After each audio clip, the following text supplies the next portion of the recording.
Hi, charming family and viewers. Welcome back to the channel. Today we'll be continuing the financial stability series. Today we'll be talking about credit cards and how to make them beneficial for you. What work for you involve strategic use and strategic management, just like financial planning or budgeting. So, I'll be sharing a few tips as to how you can make your credit card work for you as opposed to against you. So as we're pressed on time, I came with my list. So the first tip is to choose the right card.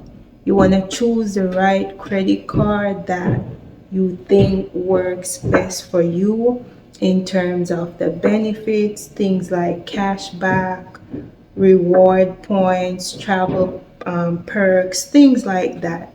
Number two, you want to pay your balance in full. So before you even use your card, you want to be able to make sure you can afford whatever credit you will be using, right? So you want to avoid interest charges by paying off the cards each month.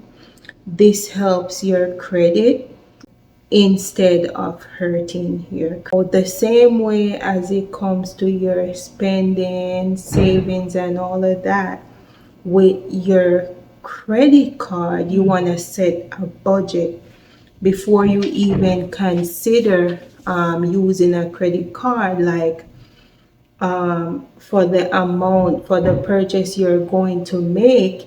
You have to realistically think, like, am I going to be able to pay this back before the end of the month if I use this amount of credit? You want to stick to that budget to prevent overspending money that you do not have or money that you cannot pay back. So tip number four, credit card may be beneficial when it comes to using them to pay back, like pay for things. Like some people use it for groceries or bills, because again, while they're building their credit, they have that money, so they're able to pay back the money that they use on the credit card. They're able to pay that back because they have that money on hand. So those are the things that can be beneficial. And with some of these things, groceries and bills, you do get points. Speaking of choosing the right credit card that works for you. Another thing, you want to avoid late fees. So you want to set up automated payments or set dates in calendar or reminder, couple days before it's due and on the day of. This is very, very helpful. You don't want to pay unnecessary fees because you forgot that the bill was due. Yes, and some places might be able to reverse the charges once you get like a late fee.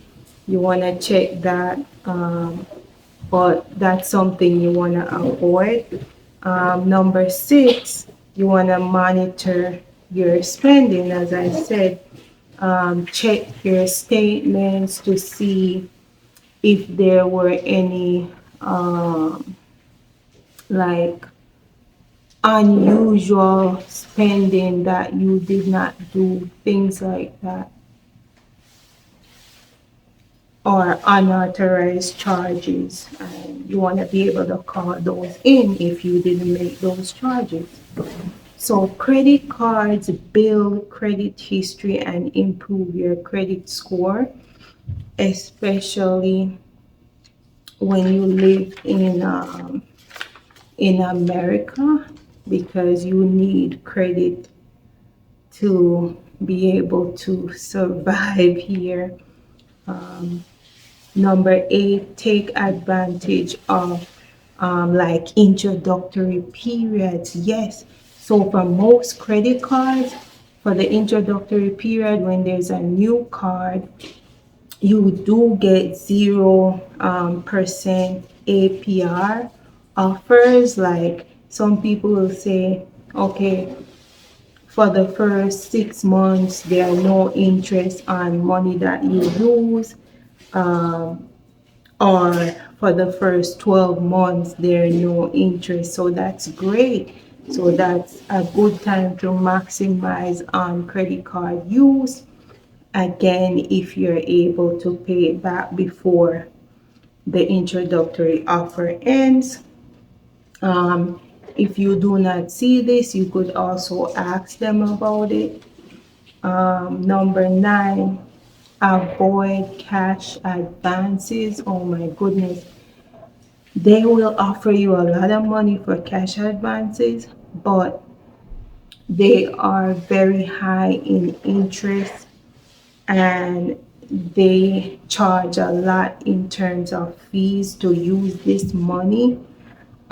So yeah, those are things to consider. And last but not least, number 10, educate yourself when it comes to like credit cards, in terms of understanding the terms and fees, benefits associated with them, and the credit card you choose. So by following these tips,